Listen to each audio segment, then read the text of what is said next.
the fresh beauty of the following morning did something to efface from our minds the grim and grey impression which had been left upon both of us by our first experience of Baskerville Hall. As Sir Henry and I sat at breakfast, the sunlight flooded in through the high mullioned windows, throwing watery patches of colour from the coats of arms which covered them. The dark panelling glowed like bronze in the golden rays, and it was hard to realize that this was indeed the chamber which had struck such a gloom into our souls upon the evening before. "I guess it is ourselves and not the house that we have to blame," said the baronet.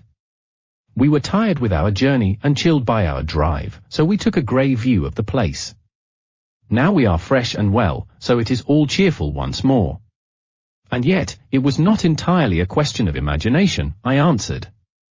"Did you, for example, happen to hear someone, a woman I think, sobbing in the night?" "That is curious, for I did when I was half asleep fancy that I heard something of the sort.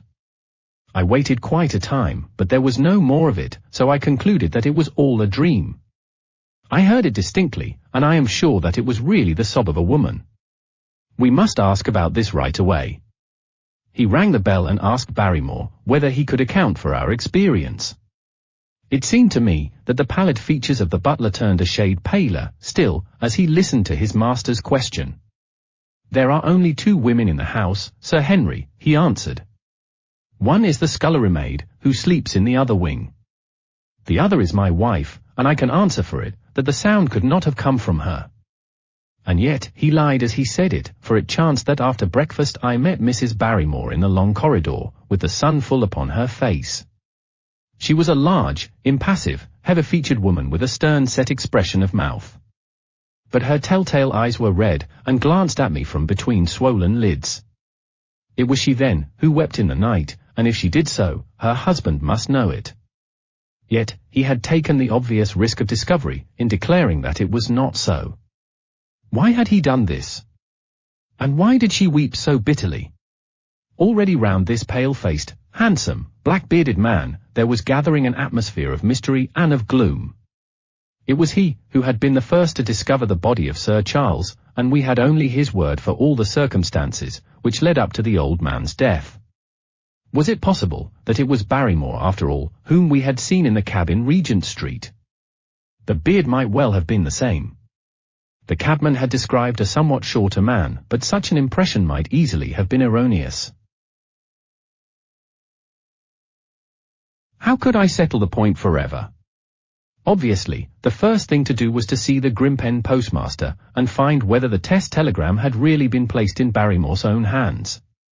Be the answer what it might, I should at least have something to report to Sherlock Holmes. Sir Henry had numerous papers to examine after breakfast, so that the time was propitious for my excursion. It was a pleasant walk of 4 miles, along the edge of the moor, leading me at last to a small grey hamlet, in which 2 larger buildings, which proved to be the inn and the house of Dr. Mortimer, stood high above the rest. The postmaster, who was also the village grocer, had a clear recollection of the telegram. "Certainly, sir," said he, "I had the telegram delivered to Mr. Barrymore exactly as directed." "Who delivered it?" "My boy here." "James, you delivered that telegram to Mr. Barrymore at the Hall last week, did you not?" "Yes, father, I delivered it." "Into his own hands?" I asked. "Well, he was up in the loft at the time, so that I could not put it into his own hands, but I gave it into Mrs. Barrymore's hands, and she promised to deliver it at once." "Did you see Mr. Barrymore?" "No, sir, I tell you he was in the loft." "If you didn't see him, how do you know he was in the loft?" "Well, surely his own wife ought to know where he is," said the postmaster testily. "Didn't he get the telegram?" "If there is any mistake it is for Mr. Barrymore himself to complain."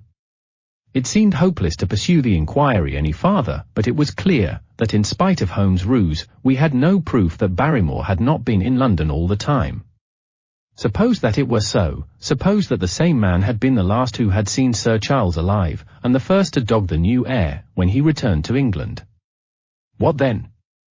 Was he the agent of others, or had he some sinister design of his own? What interest could he have in persecuting the Baskerville family? I thought of the strange warning, clipped out of the leading article of the Times. Was that his work, or was it possibly the doing of someone who was bent upon counteracting his schemes. The only conceivable motive was that which had been suggested by Sir Henry, that if the family could be scared away, a comfortable and permanent home would be secured for the Barrymores. But surely, such an explanation as that would be quite inadequate to account for the deep and subtle scheming which seemed to be weaving an invisible net round the young baronet. Holmes himself had said that no more complex case had come to him in all the long series of his sensational investigations.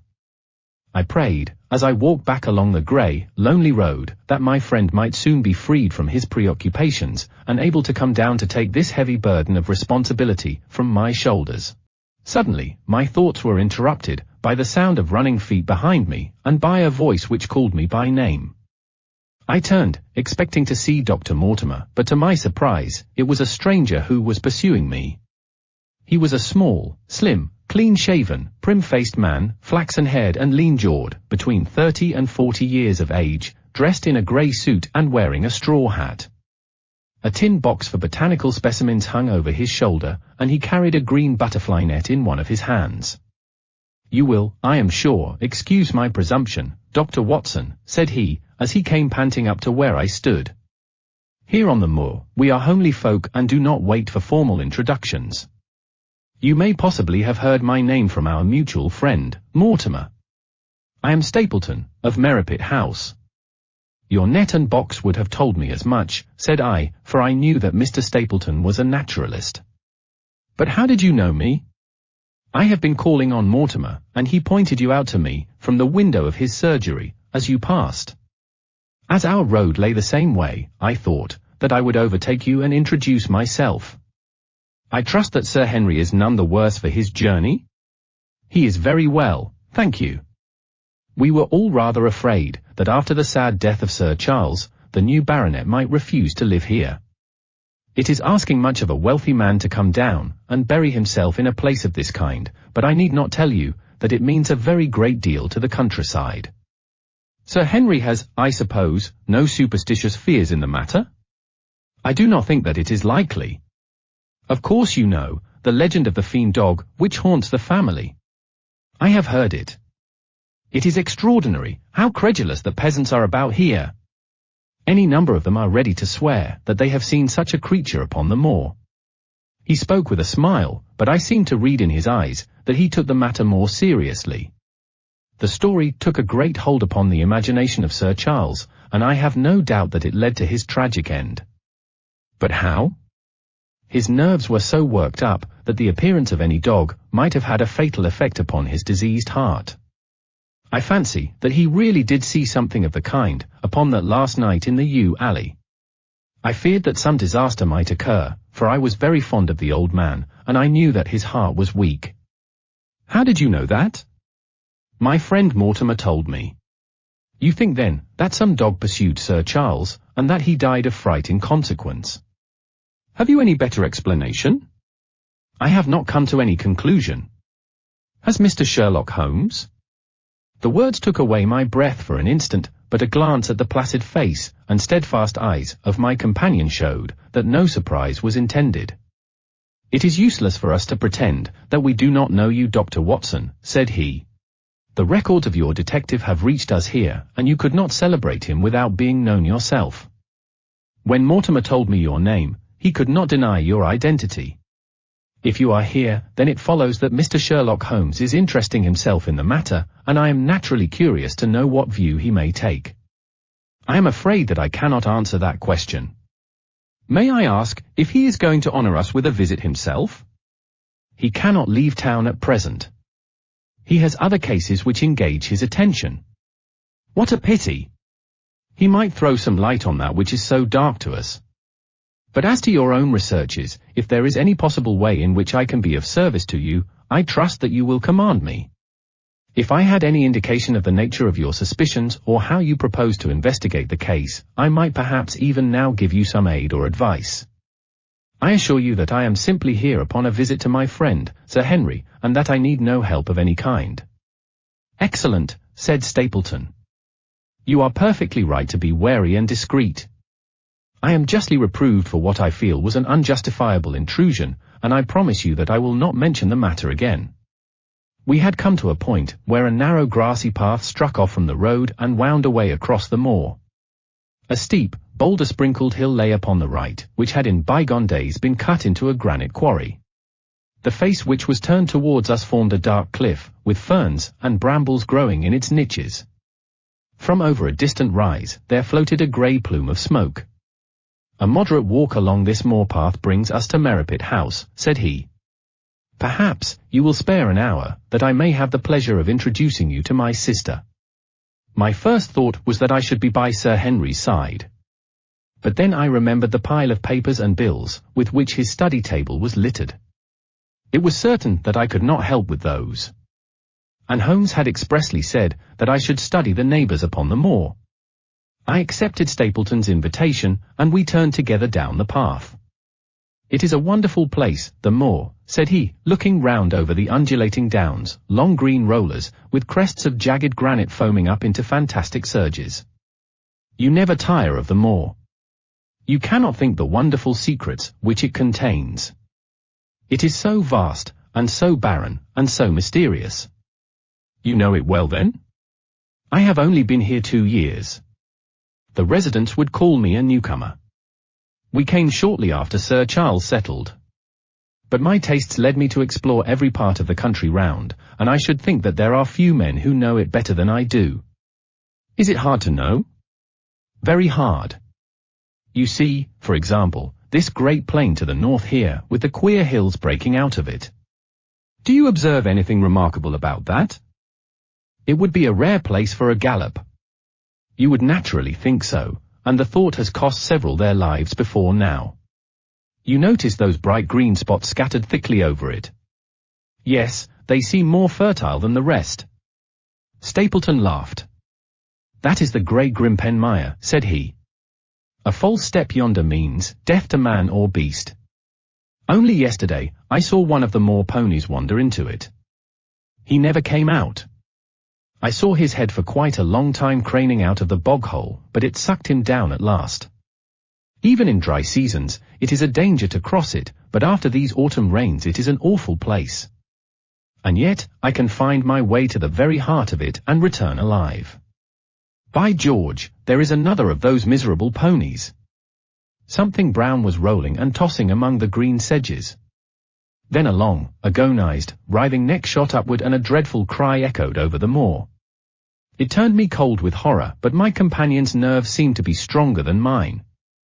"It's gone," said he. "The mire has him. 2 in 2 days, and many more, perhaps, for they get in the way of going there in the dry weather, and never know the difference until the mire has them in its clutches.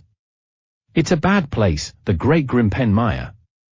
"And you say you can penetrate it?" "Yes, there are 1 or 2 paths which a very active man can take. I have found them out." "But why should you wish to go into so horrible a place?" "Well, you see the hills beyond? They are really islands cut off on all sides by the impassable mire, which has crawled round them in the course of years. That is where the rare plants and the butterflies are, if you have the wit to reach them. I shall try my luck some day." He looked at me with a surprised face. "For God's sake, put such an idea out of your mind," said he. "Your blood would be upon my head.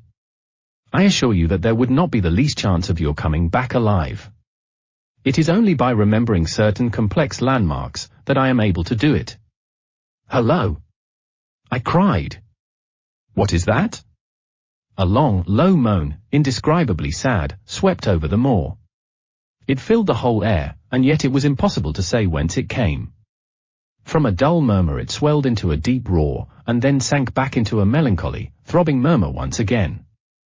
Stapleton looked at me with a curious expression in his face. "Queer place, the moor," said he.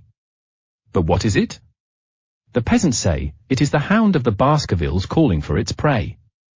I've heard it once or twice before, but never quite so loud." I looked round, with a chill of fear in my heart, at the huge swelling plain, mottled with the green patches of rushes. Nothing stirred over the vast expanse save a pair of ravens, which croaked loudly from a tor behind us. "You are an educated man. You don't believe such nonsense as that," said I. "What do you think is the cause of so strange a sound?" Bogs make queer noises sometimes. It's the mud settling, or the water rising, or something. No, that was a living voice. Well, perhaps it was. Did you ever hear a bittern booming? No, I never did.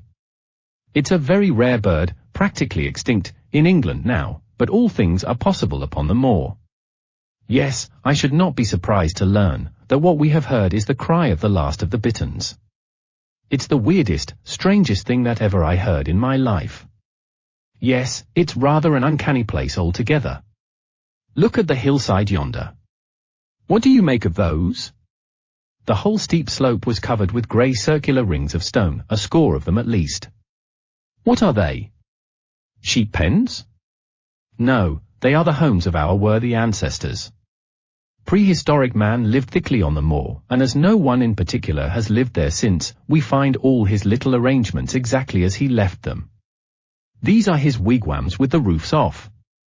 You can even see his hearth and his couch if you have the curiosity to go inside. But it is quite a town. When was it inhabited? Neolithic man, no date. What did he do? He grazed his cattle on these slopes, and he learned to dig for tin when the bronze sword began to supersede the stone axe. Look at the great trench in the opposite hill. That is his mark.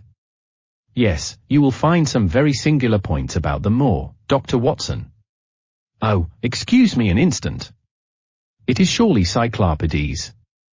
A small fly or moth had fluttered across our path, and in an instant Stapleton was rushing with extraordinary energy and speed in pursuit of it. To my dismay, the creature flew straight for the great mire, and my acquaintance never paused for an instant, bounding from tuft to tuft behind it, his green net waving in the air. His grey clothes and jerky, zigzag, irregular progress made him not unlike some huge moth himself. I was standing, watching his pursuit with a mixture of admiration for his extraordinary activity and fear, lest he should lose his footing in the treacherous mire, when I heard the sound of steps, and turning round found a woman near me upon the path. She had come from the direction in which the plume of smoke indicated the position of Merripit House, but the dip of the moor had hid her until she was quite close. I could not doubt that this was the Miss Stapleton of whom I had been told, since ladies of any sort must be few upon the moor, and I remembered that I had heard someone describe her as being a beauty. The woman who approached me was certainly that, and of a most uncommon type. There could not have been a greater contrast between brother and sister, for Stapleton was neutral-tinted, with light hair and grey eyes, while she was darker than any brunette, whom I have seen in England, slim, elegant, and tall. She had a proud, finely cut face, so regular, that it might have seemed impassive, were it not for the sensitive mouth, and the beautiful dark, eager eyes. With her perfect figure and elegant dress, she was indeed a strange apparition upon a lonely moorland path. Her eyes were on her brother, as I turned, and then she quickened her pace towards me. I had raised my hat, and was about to make some explanatory remark, when her own words turned all my thoughts into a new channel. "Go back," she said. "Go straight back to London, instantly." I could only stare at her in stupid surprise. Her eyes blazed at me, and she tapped the ground impatiently with her foot. "Why should I go back?" I asked. "I cannot explain." She spoke in a low, eager voice, with a curious lisp in her utterance. "But for God's sake do what I ask you. Go back and never set foot upon the moor again." "But I have only just come." Man, she cried. "Can you not tell when a warning is for your own good? Go back to London. Start tonight. Get away from this place at all costs." "Hush, my brother is coming." Not a word of what I have said. "Would you mind getting that orchid for me among the mare's tails yonder? We are very rich in orchids on the moor, though, of course, you are rather late to see the beauties of the place." Stapleton had abandoned the chase, and came back to us breathing hard and flushed with his exertions. "Hello, Beryl," said he, and it seemed to me that the tone of his greeting was not altogether a cordial one. "Well, Jack, you are very hot." "Yes, I was chasing a Cyclopides. He is very rare and seldom found in the late autumn. What a pity that I should have missed him. He spoke unconcernedly, but his small light eyes glanced incessantly, from the girl to me. You have introduced yourselves, I can see. Yes. I was telling Sir Henry that it was rather late for him to see the true beauties of the moor. Why, who do you think this is? I imagine that it must be Sir Henry Baskerville. No, no, said I. Only a humble commoner, but his friend. My name is Dr. Watson. A flush of vexation passed over her expressive face. We have been talking at cross purposes, said she. Why, you had not very much time for talk, her brother remarked with the same questioning eyes. I talked as if Dr. Watson were a resident instead of being merely a visitor, said she. It cannot much matter to him, whether it is early or late for the orchids. But you will come on, will you not, and see Merripit House? A short walk brought us to it, a bleak moorland house, once the farm of some grazier in the old prosperous days, but now, put into repair and turned into a modern dwelling. An orchard surrounded it, but the trees, as is usual upon the moor, were stunted and nipped, and the effect of the whole place was mean and melancholy. We were admitted by a strange, wizened, rustic-coated old manservant, who seemed in keeping with the house. Inside, however, there were large rooms furnished with an elegance in which I seemed to recognize the taste of the lady. As I looked from their windows, at the interminable granite-flecked moor, rolling unbroken to the farthest horizon, I could not but marvel at what could have brought this highly educated man, and this beautiful woman to live in such a place. Queer spot to choose, is it not, said he, as if in answer to my thought. And yet we managed to make ourselves fairly happy, do we not, Beryl? Quite happy, said she, but there was no ring of conviction in her words. I had a school, said Stapleton. It was in the North Country. The work to a man of my temperament was mechanical and uninteresting, but the privilege of living with youth, of helping to mould those young minds, and of impressing them with one's own character and ideals, was very dear to me. However, the fates were against us. A serious epidemic broke out in the school, and 3 of the boys died. It never recovered from the blow, and much of my capital was irretrievably swallowed up. And yet, if it were not for the loss of the charming companionship of the boys, I could rejoice over my own misfortune, for with my strong tastes for botany and zoology, I find an unlimited field of work here, and my sister is as devoted to nature as I am. All this, Dr. Watson, has been brought upon your head by your expression, as you surveyed the moor out of our window. It certainly did cross my mind that it might be a little dull, less for you, perhaps, than for your sister. No, no, I am never dull, said she quickly. We have books, we have our studies, and we have interesting neighbours. Dr. Mortimer is a most learned man in his own line. Poor Sir Charles was also an admirable companion. We knew him well, and miss him more than I can tell. Do you think that I should intrude, if I were to call this afternoon and make the acquaintance of Sir Henry? I am sure that he would be delighted. Then perhaps you would mention that I propose to do so. We may in our humble way do something, to make things more easy for him, until he becomes accustomed to his new surroundings. Will you come upstairs, Dr. Watson, and inspect my collection of Lepidoptera? I think it is the most complete one in the southwest of England. By the time that you have looked through them, lunch will be almost ready. But I was eager to get back to my charge. The melancholy of the moor, the death of the unfortunate pony, the weird sound which had been associated with the grim legend of the Baskervilles, all these things tinged my thoughts with sadness. Then on the top of these more or less vague impressions, there had come the definite and distinct warning of Miss Stapleton, delivered with such intense earnestness, that I could not doubt that some grave and deep reason lay behind it. I resisted all pressure to stay for lunch, and I set off at once upon my return journey, taking the grass-grown path by which we had come. It seems, however, that there must have been some short-cut for those who knew it, for before I had reached the road, I was astounded to see Miss Stapleton sitting upon a rock, by the side of the track. Her face was beautifully flushed with her exertions, and she held her hand to her side. I have run all the way in order to cut you off, Dr. Watson, said she. I had not even time to put on my hat. I must not stop, or my brother may miss me. I wanted to say to you, how sorry I am about the stupid mistake I made, in thinking that you were Sir Henry. Please forget the words I said, which have no application whatever to you. But I can't forget them, Miss Stapleton, said I. I am Sir Henry's friend, and his welfare is a very close concern of mine. Tell me why it was that you were so eager that Sir Henry should return to London. A woman's whim, Dr. Watson. When you know me better, you will understand that I cannot always give reasons for what I say or do. No. I remember the thrill in your voice. I remember the look in your eyes. Please, be frank with me, Miss Stapleton, for ever since I have been here, I have been conscious of shadows all round me. Life has become like that great Grimpen mire, with little green patches everywhere, into which one may sink, and with no guide to point the track. Tell me then, what it was that you meant, and I will promise to convey your warning to Sir Henry. An expression of irresolution passed for an instant over her face, but her eyes had hardened again when she answered me. You make too much of it, Dr. Watson, said she. My brother and I were very much shocked by the death of Sir Charles. We knew him very intimately, for his favourite walk was over the moor to our house. He was deeply impressed with the curse which hung over the family, and when this tragedy came, I naturally felt that there must be some grounds for the fears which he had expressed. I was distressed, therefore, when another member of the family came down to live here, and I felt that he should be warned of the danger which he will run. That was all which I intended to convey. But what is the danger? You know the story of the Hound?